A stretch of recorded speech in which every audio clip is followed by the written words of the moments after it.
What's up, y'all? It's Dr. Paul with Liberty Hill Comics, where I share my passion and over 40 years of experience comic book collecting, investing, and conservation with you. Today, we're going to be continuing our new Golden Age comic book conservation project on this copy of All-Star Comics number 55 from 1950. We're going to trim the excess Japanese paper from the first wrap that we performed tear seals on last episode, and review the final results with that page. And then I'll be showing you a faster aqueous deacidification bath method to get hopefully the same results for the other 11 wraps that we need to treat for this Golden Age comic book. Thank you for joining me. If you enjoyed this video, please hit the like button. If you are subscribed to the channel, thank you sincerely. If you hit the bell icon, you'll be notified when we have new videos going up. And if you're not subscribed yet, please do so. It helps us reach a wider audience here on YouTube and create more of a community around our favorite hobby, comic book conservation. In case you missed it, in episode 1 of this series, we did a complete walkthrough of the book, assessed the condition, paying special attention to any defects that affect grade, as well as use of the comic book and permanence of the paper. We determined we had a mostly solid and complete comic book that presented reasonably well and could be read with some care, but with some significant flaws. These include a severe spine roll, a piece missing to the cover, some chipping along the right edge of the front cover, and a severely tanned cover to the point of the paper being brown in the most severely tanned areas. The interior pages were, for the most part, beautiful, with off-white to cream pages, and only a few minor flaws, including a pulled top staple on the centerfold, and a few very small tears on the reading edge of the first few wraps. We estimated the grade at approximately a 3.0, or good, very good. We developed a conservation plan for this comic book that includes assessment and documentation, disassembly, wet clean and deacidification of the cover with tear seals and paper reinforcement, and the same treatment of the interior wraps as well. After we get everything cleaned, mended, and dried back out, we'll reassemble the book without the spine roll and give it a good finishing press. If the conservation is successful, we can expect a comic book that has cleaner and brighter paper with a new lease on life, usability, and permanence. The comic should have an improved grade and also be easier to read without risking further damage, and the natural lifespan of the comic should be extended by a century or so by virtue of the deacidification we'll perform. It should also present much better and all around be a better collectible. I intend to send it to CGC to be graded and enter it into my CGC registry collection as a placeholder until I can find a high-grade copy of this rare comic book for my collection. In episode 2 of this project, we disassembled the comic book, setting the staples aside for reassembly, preserving their location and orientation information. Then, we did a few more measurements of the paper quality and dimensions of the cover and set it aside for deacidification, tear seals, and reinforcement at a later date. In episode 3, we did an aqueous deacidification bath of the first interior wrap with a calcium hydroxide solution and also performed archival tear seals with Japanese paper and a methyl cellulose glue. These methods are reversible and considered by CGC as conservation, so when performed correctly, do not result in a purple, restored label if you submit to CGC for grading, which we intend to do with this book. I've created a playlist for this project. You can check it out to see all the videos in the series by following the link in the upper right-hand corner of the screen. Alright, let's get started with a look at the results from our last episode. As you recall, this is the first inner wrap, and prior to tear seals, we did a 5-step aqueous wash. We didn't use any surfactant, no harsh chemicals, no chemical or photo bleaching, nothing but alkaline buffered water. Total wash time was about 30 minutes, followed by blotting with paper towels in a cold press for 1 day, and then 1 more day of cold press between 2 sheets of Bristol paper in my seal press. As you can see, the paper is light tan, which is a nice natural color for 70-year-old newsprint. What you can't see is the alkaline reserve we left in the paper as a buffer that will protect this newsprint against paper degradation and dramatically improve paper permanence. I'm happy with the results, but this page took a full 5 washes to get the rinsate approximating a clear solution, and we have 11 more interior wraps to do, plus the cover. So today we're going to be attempting to clean some of the inner wraps a bit more efficiently. I also noticed a little bit of darkness where we did the repair with the Japanese paper and methyl cellulose, so I want to keep an eye on that. Alright, before we start working on our modified deacidification wash, let's go ahead and trim this excess Tengujo paper off the edge here. Now I always do this with magnification. I don't trust my naked eye, so that was my ring light coming on, and I have the 10x magnification. I'll adjust this so that I can see the edge perfectly, and for that reason I also use a clear ruler. This is a number 3 scalpel with a number 11 blade, and I can see very precisely exactly where I'm cutting because of the good lighting, the magnification, having a clear ruler, and a nice sharp blade. That's as simple as that. Now we've got the excess Tengujo trimmed, and this page here can go into short-term storage while it waits for us to finish the rest of the wraps. Pretty happy with that. I think it turned out great. Those tear seals will just strengthen that edge so that the book is more readable. Alright, now it's time to get started with today's wash. So I have here, humidified overnight in my humidity chamber, 2 wraps from the book. Each are within a Hollytex sandwich. And what I'm going to do is I'm going to place them both in this photo development tray in their respective Hollytex sandwiches and try to get them nice and flat. Hollytex, you recall, is a non-woven polyester fabric, and we're using it essentially as a substrate here to be able to handle our paper when it's wet, to provide some surface support for it. It is functionally inert in the chemistry that we're using, and it is the highest quality of the different non-woven polyester fabrics that conservators use for conservation. It has a very smooth, what we call a highly colandered surface, and we don't actually need that for this application. This is a bit overkill.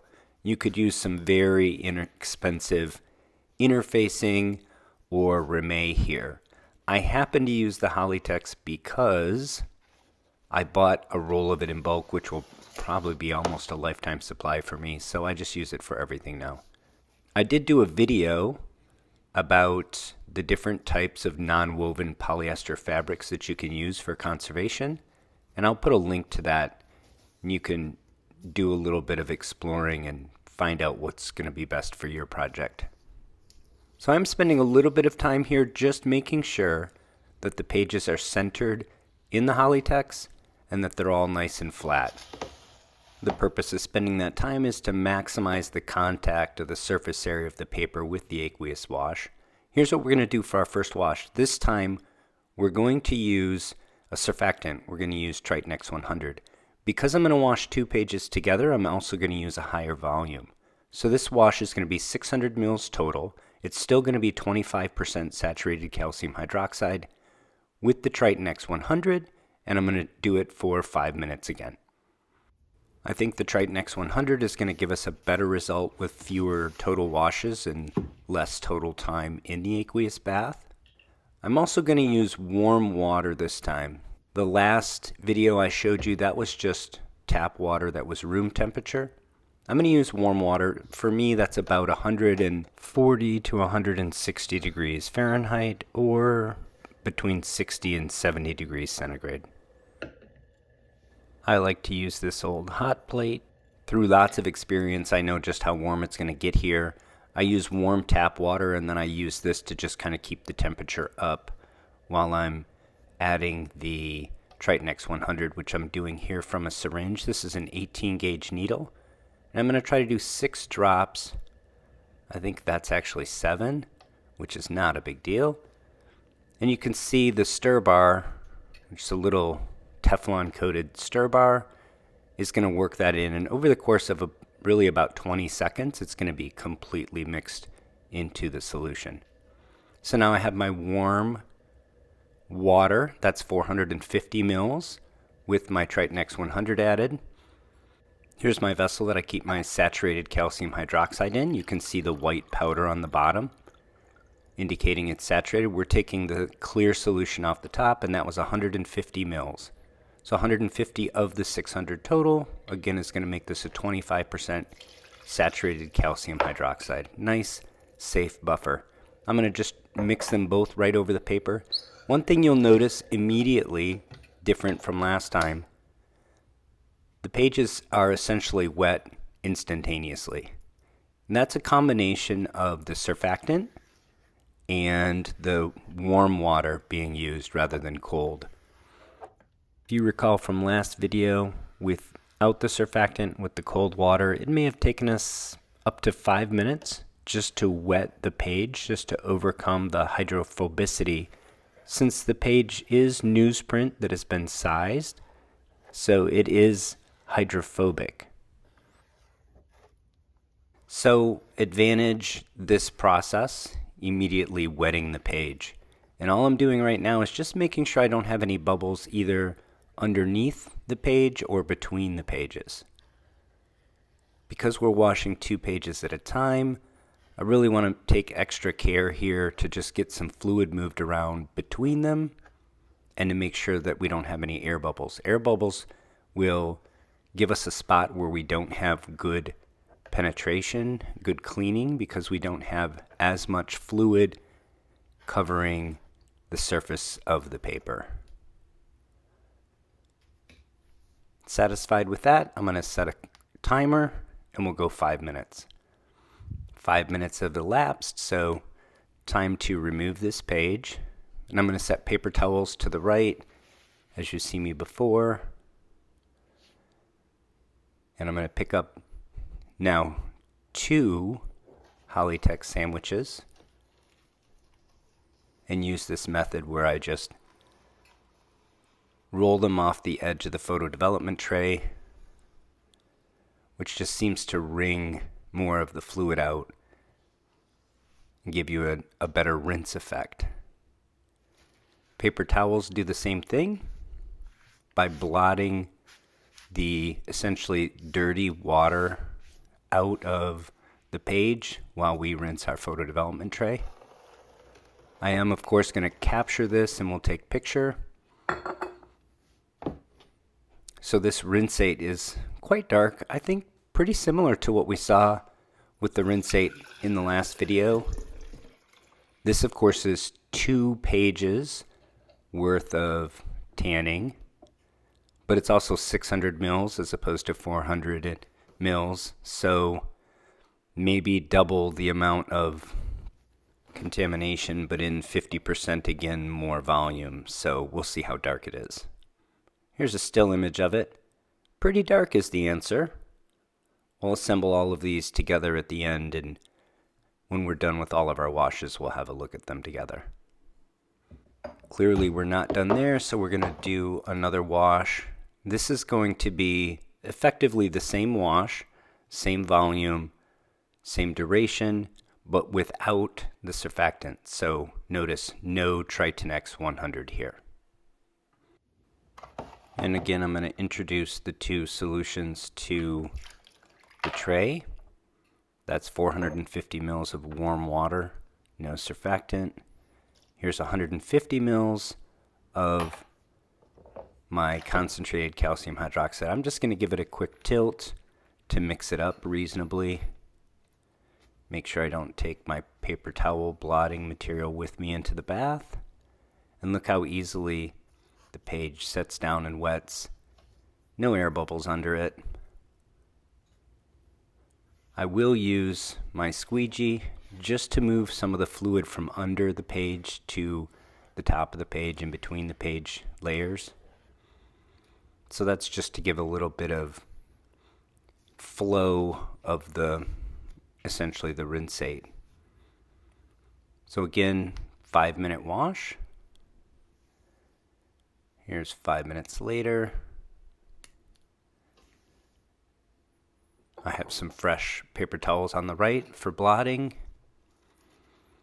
We can see there's, again, considerable amount of tanning that has been washed from the pages, but I think already we can see it's a bit cleaner than the first wash was.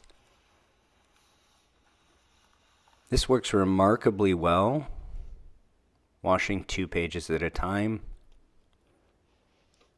I think if you had a large enough reservoir, you could do even more yet. I didn't want to push beyond 2 because I like the idea that there's a film of water above and below this sandwich, so both the pages are kind of being treated similarly. If you did 3, you'd have one in the middle that maybe is getting shortchanged with the total amount of exposure to your washing solution. But I'm sure there are ways to overcome that as well. Like if we had a suction table, for example. So let's have a look at this rinsate. Again, looks clear to me. Definitely clearer, but still not approximating what I would say clear. So for sure we're going to do at least one more rinse here. So I've rinsed out my photo development tray. Back it comes. I'm going to do the same rinse again. 600 mils total, 150 mils of saturated calcium hydroxide, 450 mils warm tap water. Again, we'll do a 5-minute wash. There's my 450 mils of warm tap water. I'll retrieve my Teflon coated stirrer. And 150 mils of calcium hydroxide saturated solution.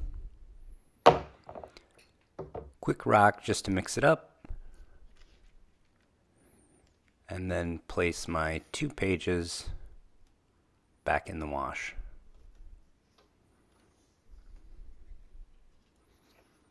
I'm really happy with how this is going so far. We'll give it a quick squeegee. Again, this is more at this point to move some fluid around and make sure there's some fluid distributed both on top and bottom than it is about removing air bubbles. And we'll set our timer for 5 minutes. After 5 minutes, let's have a look. Looks like we're still removing a fair amount of material here.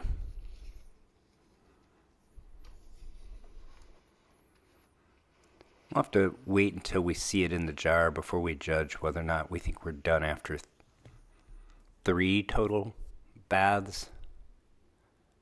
Just by looking at it, I think not quite. I think I want to do one more. But let's have a look at it.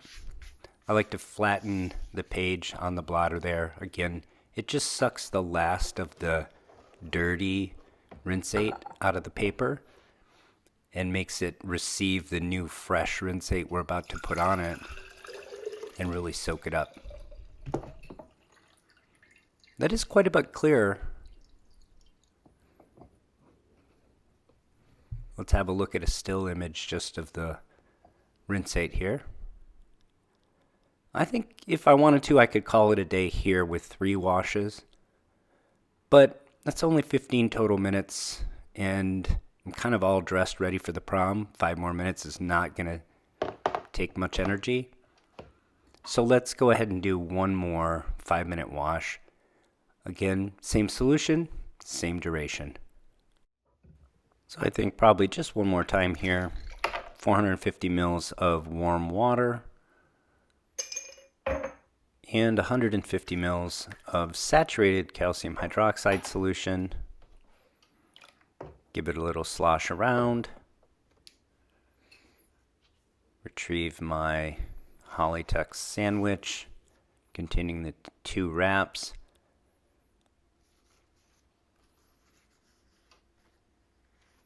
place it in the tray. Give it a little squeegee just to put some water into it. Move some of the water around.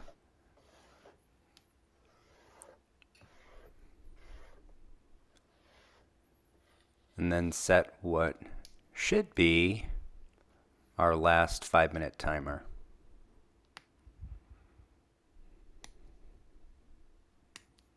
Five minutes up. I've got some fresh blotting paper towels on the right.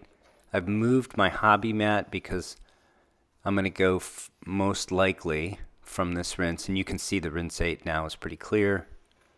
I'm going to go from this rinse into my cold pressing. So I need that hobby mat from one of these pages. Well, to show you how I'm going to do that with one of these pages, I should say. So one last time, I'm going to go ahead and flatten it on the blotter, just to pull the last of this rinsate out. And let's have a look at this. We're obviously still removing material from the paper, but this is a lot clearer. This is an amount where I think we're kind of reaching diminishing returns, and I'm ready to move on. Let's have a closer look at it. Yeah, this is clear enough that I'm ready to move on. I will show you at the end of the video all 4 of these rinsates together on one slide. There we'll be able to gauge how much lighter each rinse is than the previous one. Right, so now it's time to start drying these pages out. So neither of these have any tears that we need to repair, so I'm going to start by separating the pages. We were able to keep them remarkably well centered within the Hollytech sandwiches during all those washes. So I don't think we need to reposition either of these pages, but it still takes a moment to separate the 2 inner layers of Hollytex from one another.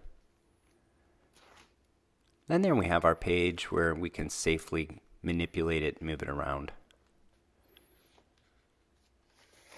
So I'll take this over to my other workstation where I have that hobby mat, and we can start blotting it off. Here's our hobby mat. I do like to use this hobby mat as a bottom substrate because it does have a certain amount of porousness to the surface. And that helps us wick water away. So I have the hobby mat. I have 2 layers of paper towel. I do reuse my paper towel. I'll try to use the flattest when I'm blotting like this, and then its last use will probably be when you see me blotting in between washes. Here's 2 more layers of paper towel. And then I'm going to use this piece of repurposed granite countertop just as a nice flat weighted surface on top. So before we look at the rinsate from today's procedure, these are the 5 rinsates from the last video, episode 3. And you can see we started off pretty dark. We got to a relatively clear solution. And we'll look at this in contrast to today's 4 samples. And I think we covered essentially the same amount of ground. We started off about equally dark. We got to an equally clear solution. This represents a huge improvement in efficiency because we washed 2 pages in less than half the time, so it's 4 times more efficient. So the other element that I want to work on making a little bit more efficient is, in fact, the pressing. So you recall I noted that the page that I showed you from last video had essentially spent 2 full days in cold press. It had spent 1 day in paper towels and then 1 day between Bristol. I want to see if I can speed that up. So what I've done here is these paper towels got changed out 2 times, once at 30 minutes and once at 2 hours. And that leaves the page still a little damp, but dry enough to safely handle. What this is my 1/8 inch aluminum plate with a stack of Bristol paper on top of it. The dimensions of the Bristol paper are 17 inches wide as I have it setting here by 11 high. And this is plenty of space to put a Golden Age inner wrap-on, or cover for that matter, even the largest Golden Age comics. And as it turns out, I figured out that this will fit in my smaller sealed press, not width-wise, but depth-wise, and I'll show you that in a minute. So what I'm going to do, I'm going to transfer these pages that have just been cold pressing between paper towel blotters for 2.5 hours total. And like I said, they're still kind of damp. Page 1 onto the stack of Bristol paper. Then I'll put another piece of Bristol paper. You can see it's humid enough that it's starting to curl the Bristol paper already. Then the other one, you can see it has a few wrinkles. Again, it's damp enough that just being exposed to the air, it's causing it to start to wrinkle already. So I want to do this relatively quickly. And another sheet of Bristol paper. Please excuse the camera auto focusing and searching for something there. Again, you can see the Bristol just curling up on the edge there. That gives you some sense for how humid this paper is. And as I said earlier, it goes depth-wise into my seal press beautifully. And what I'm going to do is press this for just 10 minutes at 155 degrees Fahrenheit, and we'll check out the results with the next video. Our goal with this video was to make our deacidification bath process more efficient, and we sped up the wash steps by a factor of 4. And if this press works out, we'll take our cold press time from 2 full days down to about 4 hours total time if we let the pages cool in the press. Next episode, we'll pull these pages out of the press and look at the results. And if they look good, I'll process the rest of the pages off camera using this faster method. I should be able to process 4 pages a day without too great a time commitment. Most of the materials I use today are available from Amazon, and the affiliate links in the video description if you need any of them for your own conservation efforts. If you enjoyed this video, please take a few seconds to give it a thumbs up, leave me a comment, and please subscribe to the channel if you haven't already. Until next time, take care of one another.